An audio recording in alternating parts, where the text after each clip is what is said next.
근데 다음 주제는 이제 SK이노베이션 다음 주 분할 주주총회 있죠. 여기서 찾아봐야 제가 좀 신경 써야 될 이슈가 무엇인가라는 건데요. 일단은 이제 뭐 시작 전부터 가보죠. 7월 1일에 스토리데이였습니다. 이날에 분할을 암시하는 이야기를 하셨죠. 자금 모집을 해야 된다. 자금 필요하다. 그러니까는 원래는 이때 당시에 스토리데이 이 장중에 하셨잖아요. 원래는 그 전날에 어떤 기대들이 있었냐면 야 스토리데이에서 좋은 말이 나올 것 같아. 뭐 수주가 우리가 모르는 그런 서프라이즈한 게 있다든지 뭐 그런 것들이 기대를 했었어요. 그래서 오르고 있었습니다. 실제로 이날 처음에는. 근데 이게 웬거 물적 분할의 배터리를 어이구 이거 LG화학이랑 똑같네 하면서 9% 하락으로 마감을 합니다. 요 날이죠, 요 날. 역시나 아까 전에 이제 사실 이게 이제 제가 이제 뭐 차트를 잘 보진 못합니다. 그 능력이 없긴 한데 그래도 몇몇 이제 아주 그 초보적인 것들은 머릿속에 넣어놓고 있거든요. 근데 그 중에 하나가 나온 거예요. 뭐냐 하면은 양봉이 있었죠. 스토리에 대한 기대가. 그러고서 그 다음 날에 거래가 대량으로 실리면서 장대 음봉이 나왔습니다. 스토리데이 때죠. 요런 식으로 해가지고 나오면은 하락 장악형. 아까 카카오 때 보여드렸죠. 그쵸? 요런 게 나오면 좀 안 좋아요. 이거는. 진짜 이거는 대단히 좋은 걸로 만회를 해야지. 뭐 만회할 수 있는 대단히 좋은 게 나오지 않는 한에는 이런 경우에는 주가가 당분간은 어렵거든요. 어려운 경우들이 좀 보이더라고요. 근데 어쨌든 지금 SK이노도 그걸 좀 피해가지를 못했다. 그래서 쭉 흘러있죠, 지금. 그래서 이제 전날 워낙에는 이제 주식 팔아버리고 너무 시장의 반응이 나쁘니까, 이거 어떻게 해야 되느냐. 근데 이제 뭐, 이날 얘기한 게 스토리데이 때가 말로만 그치지를 않고 실제 분할 결정 공시를 합니다. 8월 7일 날에 이 공시를 내는데 배터리 분할을 하겠다. 어떻게 하느냐? 세 개인데요. 하나는 이제 일단 신설되는 두 개 회사가 배터리, 여기에 2차 전지, E-모빌리티, 그 다음 ESS 넣겠다. 그 다음에 SK EMP, 개발 쪽이죠. 자원 개발. 해가지고 쭉 넣겠다. 그 다음에는 이 신설에서 이전되는 분야의 대상 사업을 제외한 모든 사업은 자, 이제 이노베이션에 놓겠다라고 합니다. 그러니까 지금 이노베이션, 기존 이노 더하기 IET, 그 다음에 배터리, 그 다음에 자원 개발, 요렇게 세 개가 나뉘는 거거든요. 그런데 이제 이거 안건을 보니까는 그 다음에 이게 이제 처음에는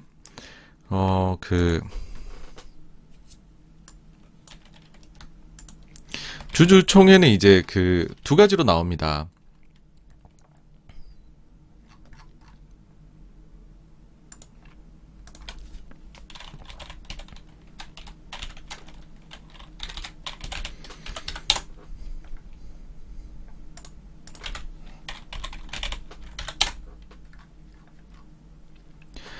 보시면은요, 일단 주주총회는 소집 결의가 나오고요. 그 다음에는, 한번 보여드릴게요.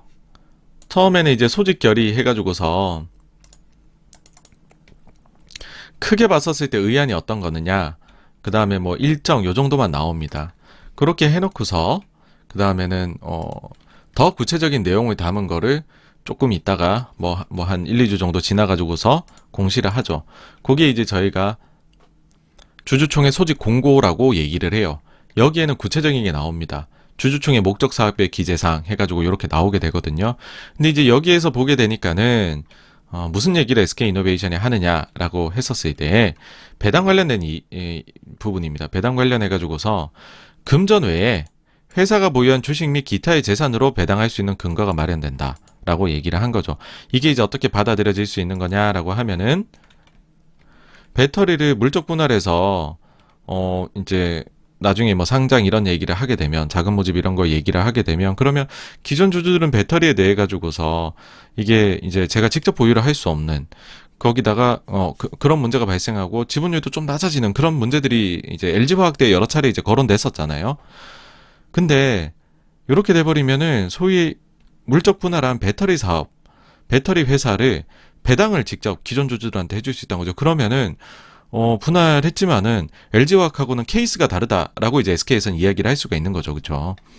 자, 이런 식으로 그러면은 왜 당근책을 제시를 했었을까라고 생각을 해보면은 아무래도 이제 반발이 너무 거셌던 거죠. 그래서 배터리를 보고 우리는 투자를 했는데 미래 가치를. 근데 그 배터리를 우리가 못 가지게 만들어 직접적으로 SK 너무 나빠 하면서 주식을 파니까 이렇게 반발이 거세서는 안 되겠는 걸 우리 당근책으로 여러분들도 저희가 주식 배당 주식 이제 다른 자산을 배당을 할 수 있으니 저희가 100% 자회사로 가지게 돼 배터리 회사 주식을 여러분들한테 직접 배당을 해드릴 수 있으니 여러분 똑같은 거예요.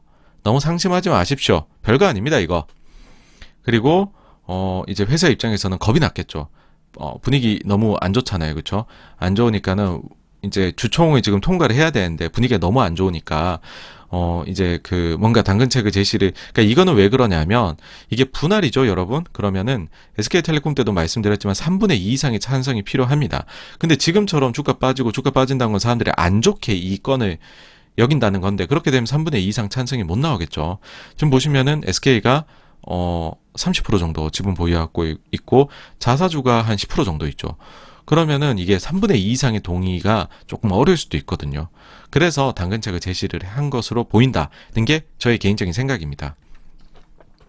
근데 여기까지를 딱 하고 나면 이런 분할이나 이런 거를 한두 번 경험해 보신 분들이라면, 특히 이제 물적 분할, 인적 분할에 대해 좀 아시는 분들이라면, 사실 제가 지금 이렇게 말씀을 드리지만 이 부분이 이해가 안 되시는 케이스들이 많으실 거다라고 당연히 생각을 해요. 근데 일단 들어보시고, 이걸 또 반복해서 청취를 하시거나 다른 데에서 기사 나오는 걸 보시다 보면 뭔가 감이 오실 거다라는 생각에 이 영상을 만드는 겁니다. 보시면은 이제 이런 의문이 들 수 있다는 거죠. 아니 그러면 처음부터 인적 분할을 하지, 물적 분할하는 거하고 뭐가 다르냐라는 거죠. 자, 지금 보실게요. 물적 분할을 하게 되면 SK가 SK이노를 30% 가지고 있거든요. 둘 다 이건 이제 상장회사잖아요. 물적 분할을 두 개를 배터리하고 EMP를 해버리면 SK이노는 배터리 물적 분할해서 100% 비상장회사 가지고, EMP 물적 분할해서 100% 비상장을 가지고, SKIT는 원래 가지고 있던 거 상장사 60% 지분율, 이렇게 가지는 구조가 된다는 거죠. 근데 우리가 만약에 SK 이노베이션 주주면은 배터리를 그러면 한 쿠션 거쳐서 이제 가지게 됐는데, 이노에서 배터리를 직접적으로 그 배터리 주식을 배당을 해준다 그러면은 내가 SK 이노도 가지고 SK 배터리도 가지게 되네, 같은 선상에서 이렇게 될 수 있다라고 얘기를 하는데, 그러면 인적 분할 하지라는 거죠. 왜냐, 인적 분할을 만약 했다면 SK가 이노베이션 30% 가지고 있고 요 밑에 IT 있고, 그 다음에 SK가 배터리를 상장사로 30% 가지고 있고, 그 다음에 EMP를 상장사로 30% 보유하게 되는 구조로 짜여졌을 거라는 거죠. 모두 상장사입니다, 그렇게 되면. 근데 왜 이렇게 안 했을까요? 이게 사실 제일 궁금해야 되는 사항이거든요. 특히나 여러분들께서 만약에 SK 배터리를 요 지분을 배당으로 받으시잖아요. 그러면 세금도 내셔야 돼요. 인적 분할하면 세금이 나옵니까? 안 나오지? 근데 물적 분할해가지고서 배당을 받으시면 세금도 원천징수로 나가게 됩니다, 여러분.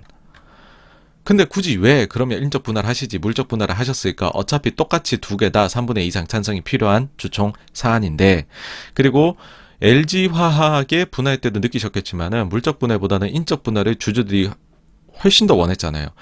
대주주는 물적을 원하고 더. 제가 LG화학 영상을 작년 10월에 올린 게 있는데 그것도 한번 참고하시면 좋습니다. 막간 홍보였고요. 여기에서 SK그룹은 지금 결정적인 차이가 하나 있어요. 그게 뭐냐 하면 상장사이냐 비상장사이냐입니다. 인적 분할을 하면 배터리가 상장사죠. 물적 분할한 배터리를 여러분들이 배당을 받으시면 비상장사입니다. 차이가 느껴지시나요? 이거 역시나 상당히 기관 투자자적인 마인드입니다, 여러분.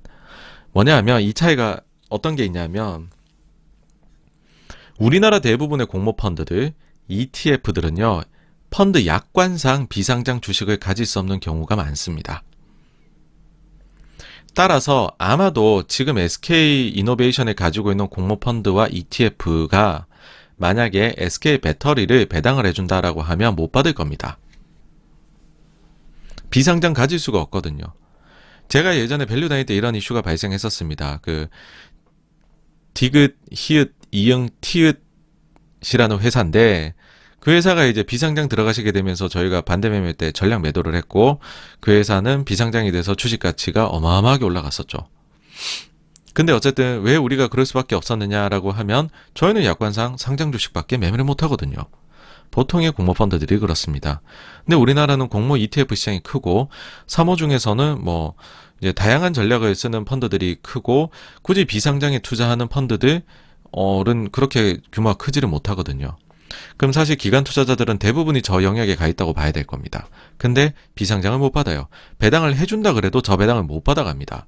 그럼 어떻게 하겠습니까, 여러분? 요거는 개인적인 상상에 맡기겠고요. 그 다음에 개인 투자자 입장에서도요. 상장사를 매매하는 경우하고 비상장사를 매매하는 경우하고 여러분들의 양도세율은 차이가 납니다. 물론 금액이 크시다면 차이가 없어지게 되겠지만 금액이 적으시다면 대부분의 투자자들의 적용이 되겠죠. 양도세율의 차이가 납니다. 상장 주식이었다면 세금을 안 냈을 거를 비상장이 되면 매매를 하시면 내게 되겠죠. 자, 그러면은 주식을 준다고 하더라도 배당으로 이만큼 페널티들이 있어요. 그쵸? 그러면 이제 역시나 그러니까 계속해서 도돌이표 같이 돌아오는 의문입니다. 왜 인적을 안 하고 물적을 했을까? 굳이 이렇게 배당까지 하겠다라고 정관까지 고칠 거면. 그러면은 회사는 이렇게 얘기를 할 겁니다. 지금 상장 비상장 문제 발생하잖아요. 여러분 선택권을 드리겠습니다. 참고로요. 이거는 어디까지나 86번가의 뇌피셜입니다. 절대로 어디서도 오피셜로 나온 것도 아니고 이렇게 진행된다는 보장도 없습니다, 여러분. 노티스 다시 한번 읽어보시고요. 자, 회사에서는 제가 생각할 때는 이렇게 할 것 같다라는 거죠. 뭐냐 하면 선택권을 드리겠다라고 이야기를 할 겁니다. 자, 기존 이노베이션, 아니면 배터리, 아니면 EMP, 아니면 범위를 좀 더 넓혀서 IET까지 이 중에 하나 가져가라는 거죠. 그러면은 상장사, 비상장사, 배터리, 비배터리 우리는 모든 종류의 선택지를 주었다. 당신에게. 우리가 절대로 주주들에게 안 좋은 행동을 한 것이 아니다. 주주들 입장에서 누군가는 상장사에 투자를 했고 비상장사가 아니라면 상장을 받아가시라. 그 다음에 투자 아이디어가 배터리를 가지고 한 거라면 배터리 중에 하나를 가져가라. 비배터리에 한 거면 비배터리 중에 하나를 가져가라. 라고 얘기할 수 있는 거죠. 4개의 분면을 그려보면 모두가 들어갈 수가 있어요. 그 구멍에, 그 4사분면에 다 하나하나씩 넣을 수가 있어요. 그러니까는 우리는 여러분들에게 선택지를 빼앗아간 게 아니고요. 모든 선택지를 사실 드렸어요. 그리고 우리 투자자로서 이야기를 해봅시다라는 이야기도 할 수 있는 거죠. 어떻게 보면 투자자들을 약간은 몰아세울 수도 있는 건데 뭐냐 하면 비상장이 그렇게 나쁘냐라고 얘기하는 거죠. 이거 언젠가는 우리 같이 키워서 상장을 할 거고 몇 년이 걸릴지 모르겠다. 오래 걸릴 수도 있겠지. 근데 오래 걸리는 게 뭐가 문제입니까? 여러분 주주라는 게 뭡니까? 회사의 주인 중에 일부 아닙니까? 한 배를 탔으면 진드기 가셔야죠. 여러분들이 단타장입니까? 아니면은 우리랑 같이 몇 년에 같이 가실 수 있는 보유회사 투자자입니까? 이래버리면 과연 이걸 가지고서 문제제기를 할 수 있을까라는 생각이 들더라고요. 제가 볼 땐 문제제기를 하기가 조금 어렵지 않을까라는 생각이 듭니다. 여기까지 말씀을 드리고 나면 아마도요. 눈치가 빠르신 분들이라면 SK에서 그룹에서 그려나갈 이노베이션의 요번에 분할 이후의 시나리오가 슬슬 그려지실 것이다 라고 생각을 해요. 그런데 구체적으로 어떤 방식으로 지금 배당 관련해서 하겠다라는 그 구체적인 그림은 제가 볼 때에는 아마도 내년 주총 정도에서 그 그림이 드러나지 않을까라고 개인적으로 생각을 합니다.